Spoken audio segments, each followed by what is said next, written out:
Welcome to Sai test series. आइए महत्वपूर्ण topic का विश्लेषण करेंगे, यानी वीकली करंट अफेयर्स जनवरी 2022। इसके पहले मेरे यूट्यूब पे एक यानी 1 से 7 जनवरी 2022 का first part weekly current affairs upload कर दिया जा चुका है। यदि आप लोग उस सीरीज को नहीं देखे हैं तो पहले वो जरूर देखें। और ये सेकंड पार्ट है, यानी 8 से 14 जनवरी के बीच में जितने भी महत्वपूर्ण क्वेश्चंस हुए ना करंट अफेयर्स की परिदृश्य से, उन सारे क्वेश्चंस को हमने यहाँ पे संकलन किया है। यानी वीकली करंट अफेयर्स पार्ट 2 है ये।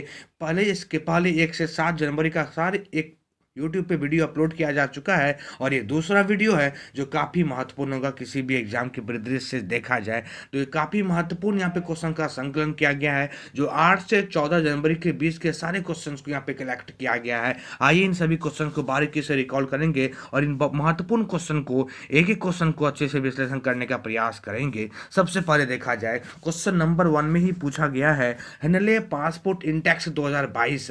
हेनले पासपोर्ट इंडेक्स 2022 में भारत को जो स्थान प्राप्त हुआ वो स्थान कौन सा था? तो ये स्थान है 83वें स्थान पे भारत आ गए हैं। यानी अभी हाल ही में आपने देखा होगा Henley passport index, Henley passport index के पहले तिमाही की घोषणा कर दी गई, पहले तिमाही की घोषणा कर दी गई, जिसमें भारत अपने स्थान में काफी सुधार किया है। यानी ऐसे समझिएगा, इसके पहले 2021 में भारत की जो रैंकिंग थी ना वो 90वां स्थान पे भारत था, लेकिन अपने स्थिति में इन्होंने सुधार किया, 7 स्थान का इन्होंने सुधार किया और 90 से ये 83 स्थान पे आ गए हैं। यानी भारत हेनले पासपोर्ट इंडेक्स 2022 में पहले तिमाही में देखा जाए तो ये 83वें स्थान पे पहुंच गए हैं। इसमें प्रथम स्थान का भी एग्जाम पूछा जाए ना, यानी एग्जाम यह पूछा जाए हेनले पासपोर्ट इंडेक्स 2022 में पहले स्थान पे किस देश को स्थान दिया गया, तो ये जापान और सिंगापुर है। जापान और सिंगापुर है। टोटल 192 देशों का पासपोर्ट को यहाँ पे संकलन किया गया था, जिसमें देखा जाए सबसे अच्छे पासपोर्ट का, जो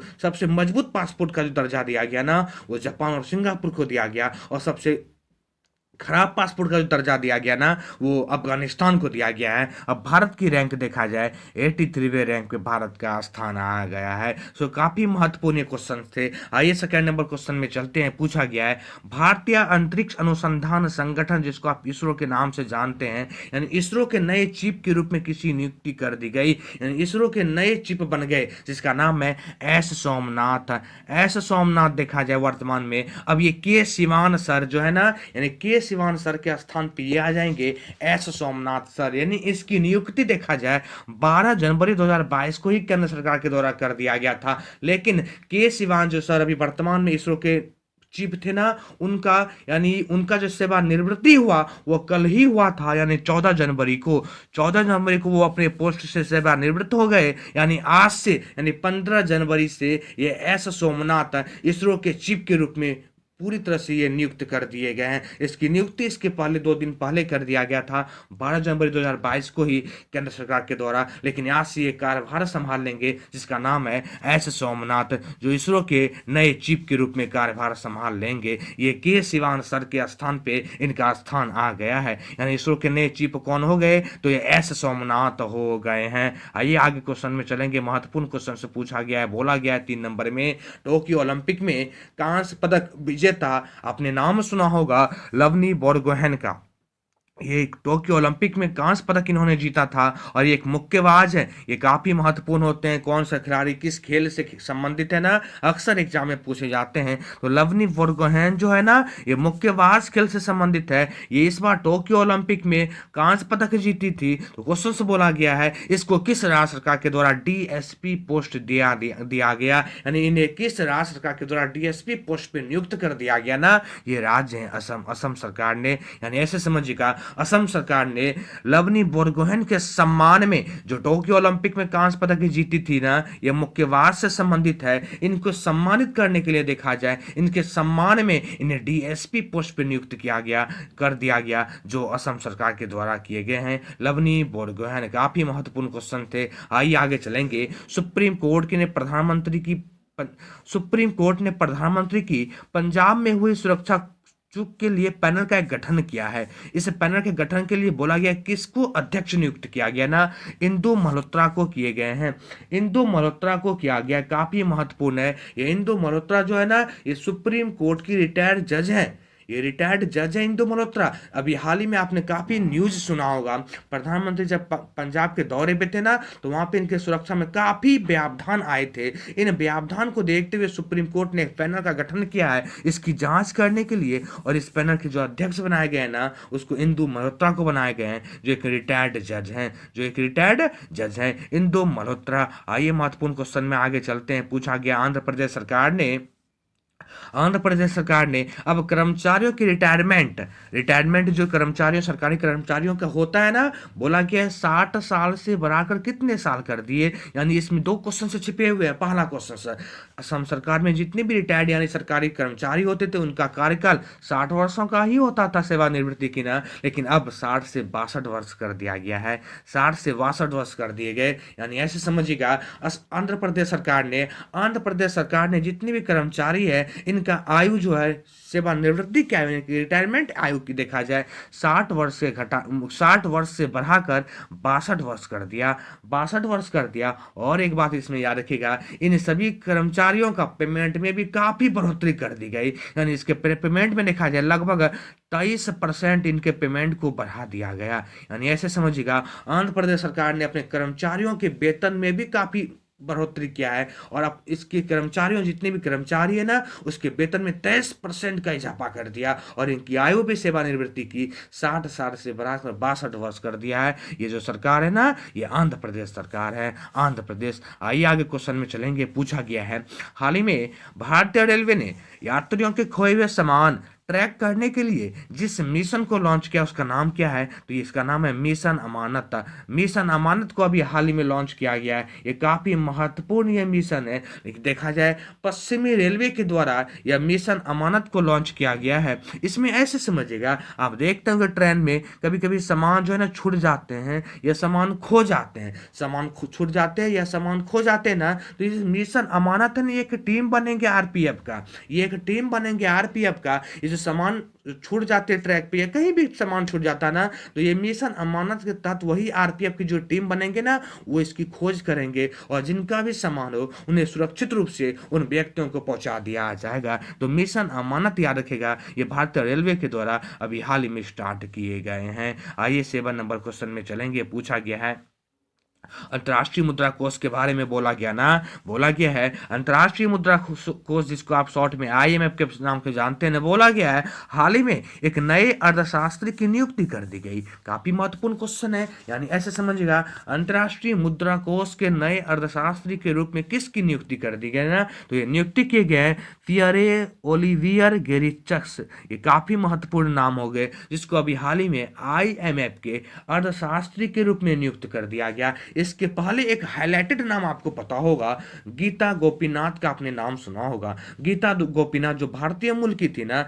ये इसके पहले आईएमएफ यानी अंतर्राष्ट्रीय मुद्रा कोष के अर्थशास्त्री के पोस्ट पे नियुक्त किए गए थे। यानी इसके पहले वही थे, गीता गोपीनाथ थे। लेकिन अब देखा जाए ये पियरे जो है ना, इसकी नियुक्ति कर दिया गया, वो भी किसके लिए, तो अंतर्राष्ट्रीय मुद्रा कोष के अर्थशास्त्री के रूप में अब पियरे की नियुक्ति कर दिया गया। ये गीता गोपीनाथ का स्थान ले लेंगे। इसके पहले देखा जाए पियरे जो है ना, ये जो पियरे है, इसके पहले कैलिफोर्निया विश्वविद्यालय के निर्देशक के रूप में ये जाने जाते थे। इसकी नियुक्ति देखा जाए 24 जनवरी 2022 से ये अपने पोस्ट पर विराजमान हो जाएंगे पियरे, जो अंतर्राष्ट्रीय मुद्रा कोष के नए अर्थशास्त्री के रूप में नियुक्त किए गए हैं। आइए 8 नंबर क्वेश्चन में चलते हैं। इंपॉर्टेंट पूछा गया है, बोला गया है विश्व बैंक यानी वर्ल्ड बैंक ने चालू वित्त वर्ष के लिए भारत के वृद्धि दर का अनुमान कितने प्रतिशत लगाया है। यानी विश्व बैंक ने अभी जो ये बजट चल रहे हैं ना, यानी ये वित्त वर्ष चल रहे हैं ना, बोला कि इसका अनुमान कितना परसेंट लगाया है, तो 8.3% लगाए हैं। काफी महत्वपूर्ण क्वेश्चन है। अक्सर एग्जाम में आप देखे होंगे यह अनुमान जो लगाते हैं, चाहे वो विश्व बैंक लगाया हो या फिर एशियाई विकास बैंक या IMF, कोई भी RBI लगाते हो, ये सब एग्जाम में पूछे जाते हैं। तो विश्व बैंक ने अभी हाल ही में इसकी घोषणा किया गया है, और ये भारत के वृद्धि दर का अनुमान लगाया है ना, ये ये लगाया है 8.3%, 8.3%। आइए आगे क्वेश्चन में चलते हैं। महत्वपूर्ण क्वेश्चन का संकलन किया गया है यहाँ पे। जैसे 9 नंबर क्वेश्चन देखा जाए, राष्ट्रीय युवा दिवस, इससे कौन परिचित नहीं होगा? स्वामी विवेकानंद से कौन संबंधित नहीं होंगे? बोला गया है नेशनल यूथ डे कब मनाया जाता ना, तो 12 जनवरी को मनाए जाते हैं। यानी हाल ही में आपने देखा होगा ये राष्ट्रीय युवा दिवस, स्वामी विवेकानंद को हम लोग याद करते हैं ना, युवा दिवस के रूप में इसको मनाते हैं। यानी 12 जनवरी को यह स्वामी विवेकानंद के याद के, यानी उनके सम्मान के रूप में देखा जाए, यह नेशनल यूथ डे मनाया जाता है, यानी राष्ट्रीय युवा दिवस मनाए जाते हैं। आइए 10 नंबर क्वेश्चन में चलेंगे। आईपीएल के बारे में पूछा गया, बहुत ही महत्वपूर्ण क्वेश्चन है ये। आईपीएल के टाइटल स्पॉन्सर का आपने नाम सुना होगा। वर्तमान में आईपीएल के टाइटल जो स्पॉन्सर थे ना, वो वीवो थे। कौन थे? वीवो, जो चाइनीज कंपनी है, लेकिन अब ये वीवो हट गए, यानी वीवो के स्थान पे कोई नया आ गया। यहाँ देखिए क्वेश्चन से पूछा गया है, बोला गया है आईपीएल के टाइटल स्पॉन्सर के लिए अगले 2 वर्ष के लिए जिस कंपनी की नियुक्ति कर दी ना, यानी जिस कंपनी के साथ समझौता ये बीसीसीआई ने किया है आईपीएल के लिए ना, वो कंपनी अपने मुल्क का हो गया, यानी भारतीय मुल्क की कंपनी हो गई, जिसका नाम है टाटा, टाटा ग्रुप। याद रखिएगा ये 2 साल के लिए, ये टाटा 2 साल के लिए आईपीएल के टाइटल स्पॉन्सर ग्रुप में अब काम करेगा, जिसका स्थान, यानी ये जो टाटा ग्रुप है ना, ये वीवो का स्थान लेगा, ये वीवो का स्थान लेगा। यानी अब भारतीय मूल का ही है टाटा कंपनी। बीसीसीआई से जो समझौता किया आईपीएल के लिए टाटा स्पॉन्सर के रूप में, जो काफी महत्वपूर्ण क्वेश्चन हो गए हैं। आइए 11 नंबर क्वेश्चन में चलेंगे।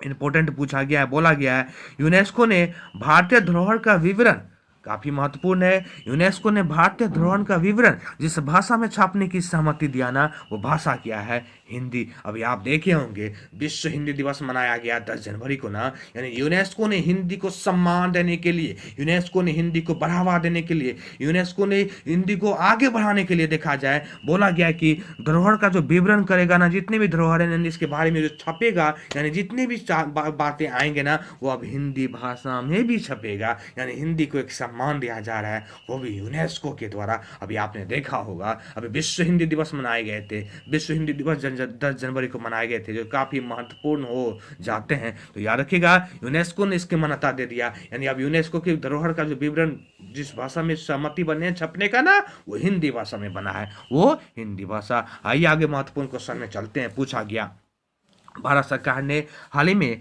एलआईसी यानी भारतीय जीवन बीमा का आपने नाम सुना होगा, जिसने प्रतिशत प्रत्यक्ष विदेश निवेश का बोलता है, यानी एलआईसी में एफडीआई की अनुमति देने का निर्णय किया। वो भी कौन? भारत सरकार ने ना, तो ये 20% किया है, 20% किया। यानी फिर से मैं बोल दूं, भारत सरकार के द्वारा एलआईसी यानी भारतीय जीवन बीमा निगम के तहत देखा जाए, यानी प्रत्यक्ष विदेशी निवेश, जिसको आप एफडीआई के नाम से जानते हैं ना, ये अनुमति दिया है, यानी निर्णय देने का जो निर्णय लिया है ना, वो 20% दिया है, वो 20% दिया है। इसके पहले अभी जस्ट हम रिकॉल कर रहे थे, अभी आपने देखा होगा वर्ल्ड बैंक ने जो एक अनुमान लगाए थे ना, अभी जस्ट ऊपर मैंने रिकॉल किया था, 8.3% का अनुमान लगाया था, और यहाँ पे 20% आप देख रहे हैं। आइए आगे क्वेश्चन में चलते हैं। पूछा गया 13 नंबर क्वेश्चन से बोले गए हैं, जिस राज्य के गंजम जिला, काफी इंपॉर्टेंट ये जिला है, नाम याद रखिएगा, जिस राज्य के गंजम जिला ने खुद को बाल विवाह मुक्त जिला घोषित कर दिया। यानी ऐसे समझिएगा, बहुत बड़ी बात है, ये भारत का पहला जिला बन गया, भारत का उड़ीसा राज्य का ये पहला जिला बन गया गंजम जिला।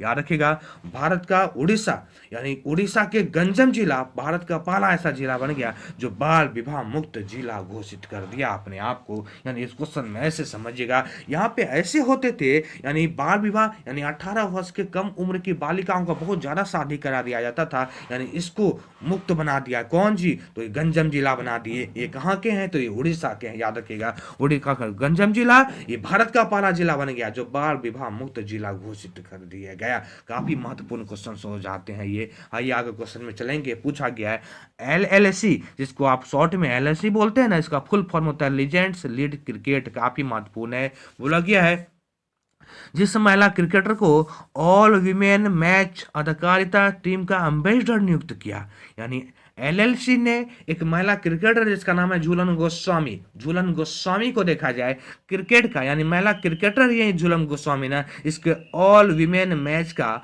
एम्बेसडर नियुक्त कर दिया। झूलन गोस्वामी काफी पॉपुलर नाम है भारतीय क्रिकेटर का, झूलन गोस्वामी, जिसे अभी हाल ही में या एलएलसी ने इसे सम्मान में इसके ब्रांड एम्बेसडर नियुक्त किया गया है। एक और क्वेश्चन यहाँ पे याद रखेगा मिताली राज के बारे में। मिताली राज को इस बार देखा जाए ना खेल रत्न पुरस्कार से सम्मानित किया गया है, यानी मेजर ध्यानचंद अवार्ड, यानी मेजर ध्यानचंद अवार्ड से सम्मानित किया गया है, यानी जिसको आप पहले राजीव गांधी खेल रत्न अवार्ड से नाम से जानते थे ना, तो अब मेजर ध्यानचंद खेल रत्न अवार्ड से मिताली राज को सम्मानित किया गया है। और यहाँ पे देखिए झूलन गोस्वामी को एम्बेसडर बना दिया गया। काफी महत्वपूर्ण ये सब क्वेश्चन हो जाते हैं एग्जाम के परिदृश्य से। आइए 15 नंबर क्वेश्चन में चलते हैं। महत्वपूर्ण पूछा गया, बोला गया है वह राज्य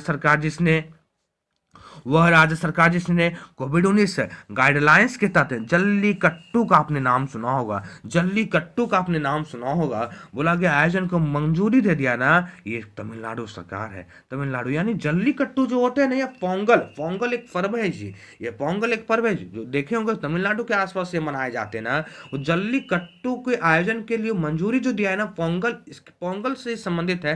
यानी बोला गया है, आप देखेंगे कोई पर्व त्योहार होते हैं ना, बहुत सारे भीड़ उड़ लग जाते हैं ना, तो जल्लीकट्टू जो पोंगल से संबंधित है ना, तो कोविड-19 का गाइडलाइन पालन करने को बोला गया है, वो भी तमिलनाडु सरकार के द्वारा इसको मंजूरी दिया गया है। यानी अभी काफी कोविड का केस बढ़ते जा रहा है ना, तो हर राज्य अपने अपने राज्य के नियम कानून को बदल के कोविड-19 का पालन करने को मतलब दर्शकों से ये अपेक्षा कर रहे हैं। तो वहीं पे पोंगल यानी जल्लीकट्टू एक ऐसे त्योहार है जहाँ पे काफी भीड़ भी लगते हैं, तो तमिलनाडु सरकार ने ये योजना बनाई है। आइए आगे क्वेश्चन में चलेंगे। पूछा गया है, जल संरक्षण प्रयासों में जल शक्ति मंत्रालय के तहत जिस राज्य को प्रथम स्थान दिया गया, वो भी जल संरक्षण प्रयास में ना, बोला गया जल शक्ति मंत्रालय के तहत जिस राज्य को प्रथम स्थान प्राप्त वो उत्तर प्रदेश है। उत्तर प्रदेश जल संरक्षण प्रयासों में अभी सबसे अव्वल है जी, और इन्हें प्रथम स्थान दिया गया है, वो भी जल शक्ति मंत्रालय के तहत ना। तो पहला स्थान यार क्या उत्तर प्रदेश है, और दूसरा स्थान का भी एग्जाम पूछे ना, तो ये राजस्थान है। राजस्थान दूसरा स्थान और पहला स्थान उत्तर प्रदेश को दिया गया जल संरक्षण प्रयासों की दृष्टि से देखा जाए। आगे क्वेश्चन में चलेंगे। 17 में पूछा गया है, खेलो इंडिया 2023 की मेजबानी जिस राज्य को सौंपी गई वो राज्य कौन है? मध्य प्रदेश है। काफी महत्वपूर्ण क्वेश्चन है। मध्य प्रदेश सरकार के द्वारा देखा जाए खेलो इंडिया की मेजबानी 2023 में की जाएगी। मध्य प्रदेश जैसे सरकार का नाम आता है, काफी महत्वपूर्ण योजनाओं यहाँ से निकल के आते हैं, जैसे लक्ष्मी लाडली योजना का आपने नाम सुना होगा, पंख योजना का नाम सुना होगा। यह सभी मध्य प्रदेश सरकार के द्वारा बालिकाओं के उत्थान के लिए सभी योजना लाया गया था। यानी मध्य प्रदेश सरकार ने ही देखा जाए 2023 की मेजबानी करेगा, वो भी खेलो इंडिया गेम्स का। आइए आगे क्वेश्चन में चलेंगे। पूछा गया, प्रवासी भारतीय दिवस का आपने नाम सुना होगा। प्रवासी भारतीय दिवस जो 9 जनवरी को मनाए जाते हैं, बोला गया किस दिन मनाया जाता ना, ये 9 जनवरी को ही मनाए जाते हैं। 9 जनवरी क्यों मनाए जाते हैं? आपको याद होगा, इसी दिन महात्मा गांधी दक्षिण अफ्रीका से भारत वापस आए थे 9 जनवरी 1915 को ना। उसी के सम्मान में देखा जाए ये प्रवासी भारतीय दिवस मनाया जाता है। प्रवासी भारतीय दिवस मनाया जाता है 9 जनवरी, बिल्कुल याद रखेगा, काफी इंपॉर्टेंट ये क्वेश्चन है। आगे चलते हैं क्वेश्चन में जो एक इंपॉर्टेंट पूछा गया है। 19 नंबर में बोला गया, हाल ही में जिस देश ने 18 साल से छोटे लड़के के विवाह पर कानून बनाकर प्रतिबंध लगाने की घोषणा किया, यानी 18 साल से कम आयु की लड़कियों के विवाह पर प्रतिबंध लगा दिया, ये देश कौन है जी? ये देश है फिलीपींस। ये देश है फिलीपींस। यानी बाल विवाह को रोकने का यह भी फिलीपींस प्रयास किया है। यानी ऐसे समझिएगा, फिलीपींस में एक आंकड़ा निकाला गया, यानी 10 बच्चियों को देखा जाए ना, यदि 10 लड़कियों को लिया जाए तो उसमें 6 बच्चियों की शादी 18 वर्ष के नीचे की आयु में ही कर दी जाती थी फिलीपींस में। तो ये फिलीपींस सरकार के द्वारा 18 साल से नीचे के बच्चों के विवाह की कानून की जो बनाया ना, यानी 18 साल की छोटी यदि बच्चियां हैं आपके पास तो उसका आप शादी नहीं कर सकते, ये कानून बना दिया गया फिलीपींस में। काफी यहाँ पे बाल विवाह हो रहे थे फिलीपींस में, यह फिलीपींस सरकार के द्वारा रोकने का प्रयास किया गया। यहाँ पे और एक चीज किया गया, यदि आप 18 साल से छोटी लड़की का विवाह करते हैं ना, तो माता पिता को 12 साल की जेल की सजा हो जाएगी। माता पिता को 12 साल के लिए जेल की सजा हो जाएगी। यह फिलीपींस सरकार के द्वारा ही किया गया है। आइए आगे क्वेश्चन चलेंगे। आरबीआई के जिस पूर्व गवर्नर को एशियन इंफ्रास्ट्रक्चर इन्वेस्टमेंट बैंक बोला गया है AIIB के उपाध्यक्ष के रूप में नियुक्त कर दिया गया, ये कौन है? उर्जित पटेल। उर्जित पटेल आप जानते होंगे उर्जित पटेल के बारे में, ये पूर्व गवर्नर रह चुके हैं। यानी 24वें गवर्नर के रूप में ये उर्जित पटेल मतलब 24वें गवर्नर के रूप में ये काम कर चुके हैं, जिसकी नियुक्ति देखा जाए गवर्नर के रूप में 5 सितंबर 2016 को ही किया गया था। बट अभी वर्तमान में देखा जाए ना, इन्हें AIIB का उपाध्यक्ष नियुक्त कर दिया गया उर्जित पटेल सर को। उर्जित पटेल सर को अभी उपाध्यक्ष नियुक्त कर दिए गए हैं। आइए आगे क्वेश्चन में चलेंगे। पूछा गया है विश्व हिंदी दिवस कब मनाए जाते हैं? काफी महत्वपूर्ण, अभी जस्ट ऊपर में हम रिकॉल कर रहे थे ना, तो विश्व हिंदी दिवस 10 जनवरी को मनाया जाता है। अभी हाल ही में विश्व हिंदी दिवस मनाया गया है, 10 जनवरी को यह मनाए जाते हैं। आइए आगे क्वेश्चन में चलेंगे। पेट्रोलियम निर्यातक देश के संगठन ओपेक का आपने नाम सुना होगा। बोला गया नया महासचिव बना दिया गया इस ओपेक का। तो ओपेक के नए महासचिव कौन बन गए? तो यह हेतम अलघीस, काफी महत्वपूर्ण नाम है ये, याद रखिएगा। ओपेक के नए महासचिव बन गए हेतम अलघीस। एतम हलगीस ये ओपेक के नए महासचिव के रूप में नियुक्त कर दिए गए हैं। जो ओपेक एक पेट्रोलियम निर्यातक देश का एक संगठन है, बहुत बड़ा संगठन है, जिसके महासचिव बना दिए गए हेतम अलघीस को। आइए आगे क्वेश्चन में चलेंगे। महत्वपूर्ण क्वेश्चन पूछा गया है। 23 नंबर क्वेश्चन में देखते हैं। पूछा गया असम सरकार ने हाल ही में जिस नेशनल पार्क का आकार बढ़ाने का फैसला किया वो नेशनल पार्क कौन सा है? तो यह ओरेंग नेशनल पार्क का आपने नाम सुना होगा। ये ओरेंग नेशनल पार्क देखा जाए असम राज्य में अवस्थित है। इस नेशनल पार्क का देखा जाए ना तो इसके क्षेत्रफल में वृद्धि करने का प्रयास किया गया है, समझिएगा ऐसे, यानी इसके क्षेत्रफल में वृद्धि करने का प्रयास किया गया है। ये ओरेंग नेशनल पार्क जो है ना, ये गेंडे के लिए प्रसिद्ध है, गेंडे के लिए, जिसके आकार को बढ़ाने का फैसला अभी हाल ही में असम सरकार के द्वारा किया गया है। आइए महत्वपूर्ण क्वेश्चन में चलेंगे। माया एंजेलो का आपने नाम सुना होगा।